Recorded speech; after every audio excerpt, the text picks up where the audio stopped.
Praise the lord, హల్లెలూయా. ఈ దిన వాక్యము యోమ్ దెబిరీం 18వ తారీఖు 12వ నెల 2024వ సంవత్సరం. మన దేవుడు ఇస్తున్న చక్కటి మాట మత్తయి సువార్త 5వ అధ్యాయము 44వ వచనం. నేను మీతో చెప్పున్నదేమనగా, మీరు పరలోకమందున్న మీ తండ్రికి కుమారులై ఉండునట్లు మీ శత్రువులను ప్రేమించుడి, మిమ్మల్ని హింసించి వారి కొరకు ప్రార్థన చేయుడి. మనము దేవునికి కుమారులం, కుమార్తెలం. దేవుడు ప్రార్థించాడు. ఆయన ప్రార్థనలో ఎక్కువగా వాళ్ళను హింసించిన, ప్రభువాన్ని హింసించిన వారి కొరకు ప్రార్థించాడట.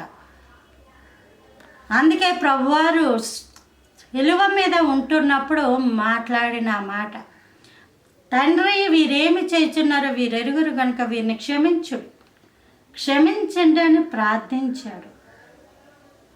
ప్రభువారు ఈ లోకంలో జన్మించి క్షమాపణ అన్నది ఇచ్చారు మనకి. మనము క్షమించబడ్డాం, మన పాపాలు క్షమించబడ్డాయి, మన యొక్క అపరాధాలు క్షమించబడ్డాయి. మనం ఎవరిప్పుడు నీటి బాప్తిస్మము ద్వారా రక్షించబడి ప్రభువులో ఉండి జీవగ్రంథాన్ని చేత పట్టుకుని బ్రతుకుతున్నాం. మనము దేవుని యొక్క కుమారులం, కుమార్తెలం.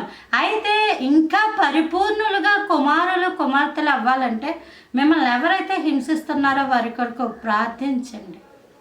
వారి కొరకు ప్రార్థించాలి. ఏదో నీ కోసమో, నీ భర్త కోసమో, లేదా నీ కుటుంబాల కోసమో, నీ పిల్లల కోసమో, లేదా గృహం కోసమో, గర్భఫలం కోసమో, ఉద్యోగాల కోసం, పిల్లల కోసం, పెళ్ళిళ్ళ కోసం ప్రార్థిస్తూ ఉంటారు.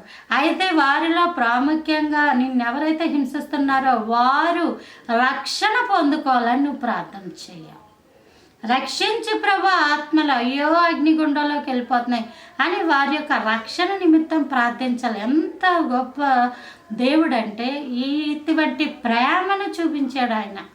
ఎటువంటి ప్రేమను చూపించాడు. క్రీస్తు నిజంగా మీ హృదయాలలో జన్మిస్తాయి. మీరు మిమ్మల్ని హింస పెట్టే వారి గురించి ప్రార్థించండి. వాళ్ళను క్షమించి వాళ్ళు క్షేమముగా ఉండాలని వారి గురించి ప్రార్థించండి. ఈ ప్రార్థనను హీబ్రూలో అనేకమైన పేర్లు ఉన్నాయి.